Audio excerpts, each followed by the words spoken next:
Hello, beautiful humans. I am so excited to have you here with me today. We are going to be talking all about tips for a thriving age gap relationship. I am currently in a 3-year relationship with my boyfriend who is 21 years older than me. So I am currently 27 years old and my boyfriend D is 48 years old. And these tips that I'm going to be talking about with you today have made a world of a difference in our relationship. Now I'm going to be speaking and giving you tips purely as the younger female in the relationship and what I found has worked so well for me. So definitely take that into consideration as you are watching this. I've also written a few notes on paper here, so I'm going to be referring back to it every so often. So if you see me looking down, that is why. So the first tip that I have for you that will help you thrive, absolutely thrive in your age gap relationship is number 1. Learn to say thank you and how much you appreciate when they do something for you that you want them to continue to repeat. This is very typical positive reinforcement like we do with our dogs. When they do something good that we like, we give them a treat and say, yes, good boy, good girl, right? So it's similar to our relationship with our significant other and even with our friends, our parents, with other human beings, but just learning how to appreciate and say thank you for the things that you truly are grateful for, that you truly appreciate and want them to continue doing. It will make your man or your woman or your significant other feel so good about doing that or saying that or whatever the act may be, that they want to continue to do it without you actually having to say, hey, can you do this again? Or, hey, I would love if you could do X, Y, and Z. Just the act of saying, oh my goodness, thank you so much for opening my door. Thank you so much for carrying the groceries. Thank you so much for helping me maintain my car. I appreciate it so much. I appreciate you. I love that you've taken the time out of your day to do that for me. Thank you. Just saying those things really will help your partner feel appreciated and loved. And again, it will make them want to continue doing those things for you. So I remember at the beginning of my relationship, I used to say thank you for absolutely everything my boyfriend did. I wouldn't, make it this big deal of like, oh my gosh, thank you so much. You are just, I wouldn't over exaggerate it if you know what I'm saying, but I would say, thank you so much for doing the dishes.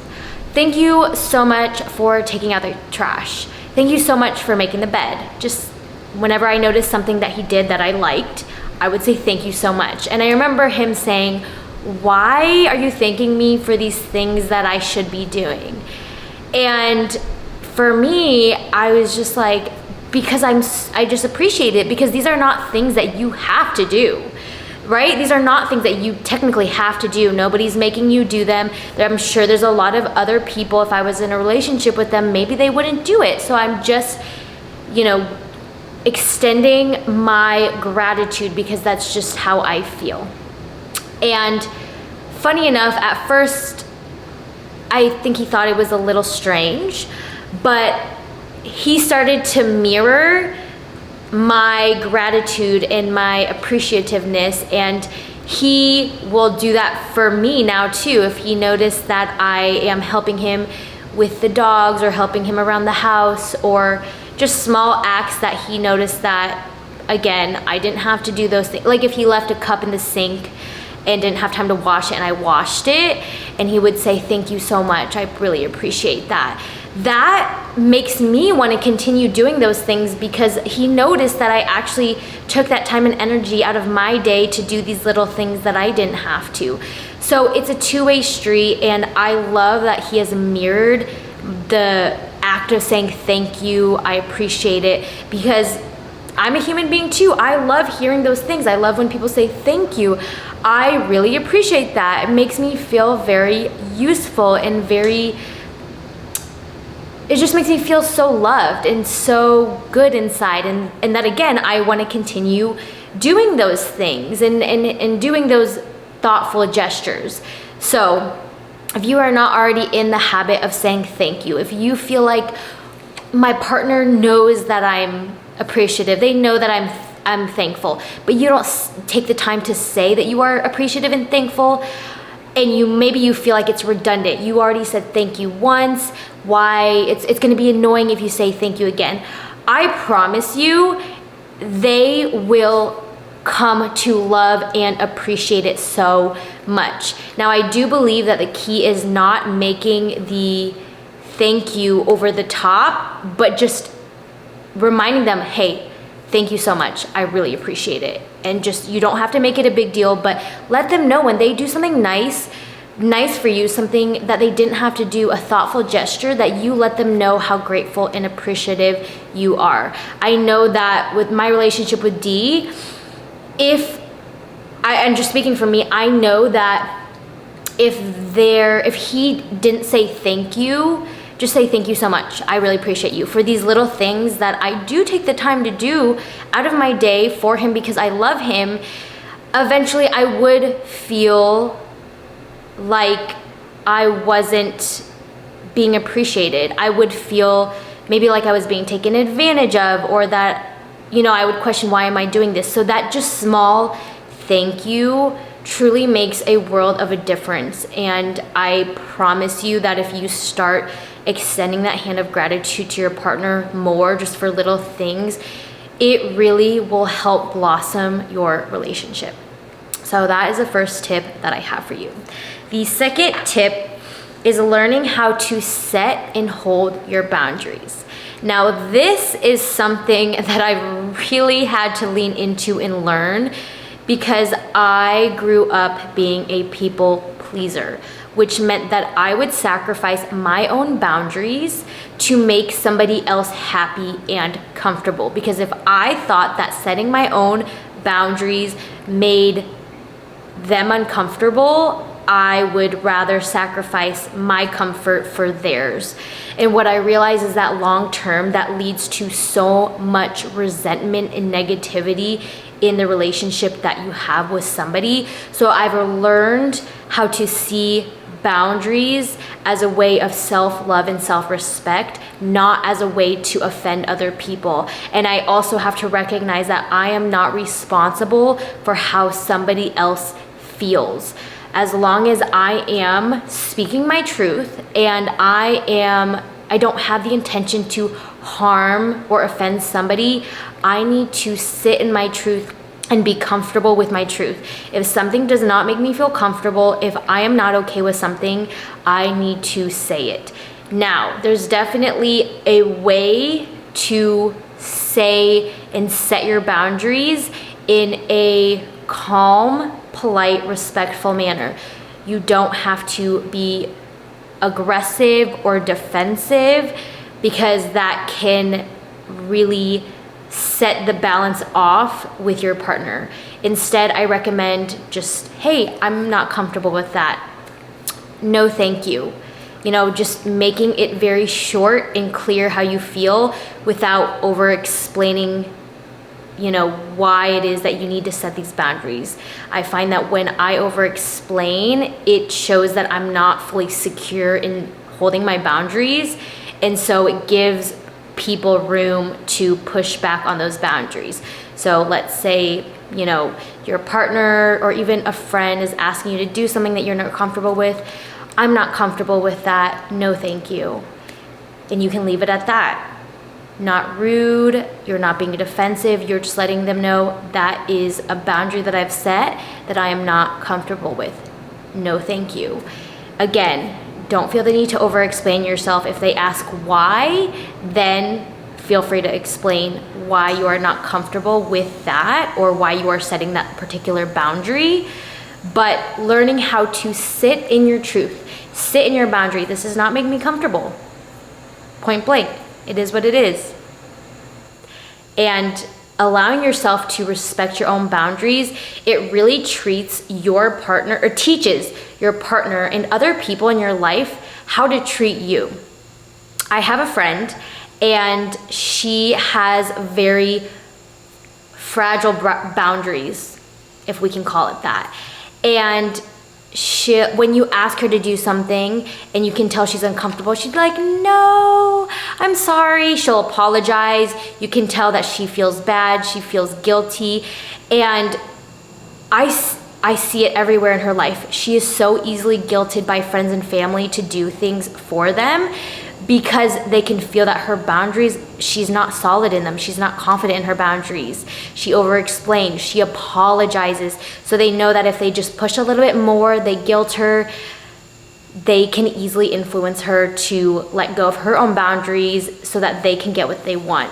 So really learning how to be confident, clear, and concise with your boundaries is so important, because if you start letting go of your boundaries, if you start letting your partner step over your boundaries because you haven't set strong and clear enough boundaries, you will eventually learn to resent them, and you will harbor this negativity, this resentment, this anger in your relationship, and that is not a good recipe for a long-term thriving relationship.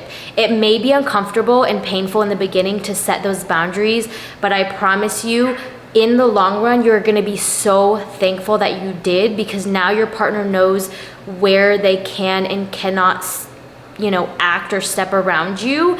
And so that self-love and self-respect that you have for yourself is going to ultimately lead to a very, very beautiful, thriving relationship, because now you both know each other's boundaries, where you cannot cross, in respect and love for your partner and how they feel. So the third tip that I have for you for a thriving age gap relationship is to always be working on yourself. Always be leveling up. And that can look so different for everybody. I know for me, that's continuing to work on my relationship with my body and feeling confident and secure in who I am. Working on my relationship with nutrition, with fitness, with my discipline. Always learning to find new hobbies, to get out in the community and society, volunteer in different places, learn how to create new skills. Something that I've really been getting into is pickleball. And I do not naturally have the best hand-eye coordination, but I've been playing pickleball now for, I believe, 2 years, and I have improved monumentally. And just taking that time to work on me and my skill sets and learning to develop myself in just different areas of my life has really boosted my self-confidence. And why that is so important for a thriving relationship is because when you are confident in yourself, when you are always working on yourself, when you have that self-respect and self-trust and self-love, what happens in a relationship is that you no longer feel dependent on your partner to give you validation. You no longer rely on them for what you can give yourself. And being in a partnership, I do believe that that is an agreement between two people, that we don't need each other, but we are going to choose to need each other and to fill different roles in each other's life. So what I'm saying is that there's a lot of areas that my boyfriend does give me and provide for me, but it's not because I need those things or that I feel that I lack them. It's because I choose to let him fill that role in my life, because it feels good. It feels good to have that partnership where you both can bring your strengths to one another. But that doesn't mean that I am totally screwed if we ever break up and he's gone. And so what happens is if you are not working on yourself, if you are not improving yourself, again, in whatever way that means to you, maybe that means you are learning more about how to be financially successful, or you're just learning a new language, or you're learning about your culture, whatever makes you feel like you are working on yourself and growing, what makes you feel confident and proud to be you. If you don't have that, you are going to feel like you are very reliant on your partner for these areas that they help bring confidence and love to you. And so whenever you're reliant on your partner, it messes with the balance in the relationship, because now they feel like you need them. And oftentimes when they feel like you actually need them, it often pushes people away. And then when they are pushing themselves away from you, you get more insecure because you feel that they are pushing themselves away. You get insecure, now you latch on even more, and then eventually you completely drive your partner away, or vice versa. So something that happens is that if you're continually working on yourself, developing your skills, your personal abilities, your personality traits that you want to work on, you develop this confidence in yourself that, hey, I am here with my partner because I want to be with them and I want to create a life together, but I don't need them. And so whenever you feel that way, let's say that you guys are just going in different life paths. You have different values. You've learned that there's just certain things in your lifestyle that don't work for you. You are not going to hold on to that relationship longer just out of insecurity. You are going to feel so whole and so confident in yourself that you are going to allow yourself to let go of that relationship if that is truly what is needed. And you're going to love yourself so much and trust that you are going to be able to find a partner who is right and suitable for you. So I know this one is a bit different because it's about being able to detach from your partner and allow yourself to thrive both independently and in a partnership. But I do believe not needing your partner is a huge key in having a thriving and successful relationship, because now you guys are choosing to be together rather than having to need one another, which is just going to, whenever you need one another, it's going to cause energetic balances that really destroy the relationship. So these are the 3 tips that I have personally used in my age gap relationship that has truly made a world of a difference in my relationship with my partner, and just being more secure in my relationship, in myself, in when we come together, I feel like we really are 2 whole humans, 2 whole, happy, thriving humans who now come together in a relationship that can be even better, more happy, more thriving, more energetic. But again, if we weren't in the relationship and we were separated, we would still be whole, happy, and thriving. And for me, I think that is so important, because relationships, I believe that we are meant to be in certain relationships for a certain amount of time. Not every partner is going to be a forever partner, even though that is what we hope for and that's what we want. But most of the time that's not the case, right? There's so many people on this planet that we have the opportunity to meet and to date, and just because you click with one person doesn't necessarily mean that you are meant to be together forever, and that's okay. So learning how to be completely whole and happy on your own is so vital to really having a thriving relationship with anybody, whether it's a romantic partner or a parent or a friend. Any relationship is going to benefit from you already being whole and happy on your own. So I hope you guys enjoyed this video. I am so grateful that you have decided to join me today, that you have decided to listen and share this experience together. If you are in an age gap relationship, I hope you and your partner are just so happy that you guys are thriving in your relationship together. If there is any topic that you want me to talk on, please feel free to leave them in the comments below. I would love to hear from you. But otherwise, again, just thank you for being here, and I will see you in my next video. Bye.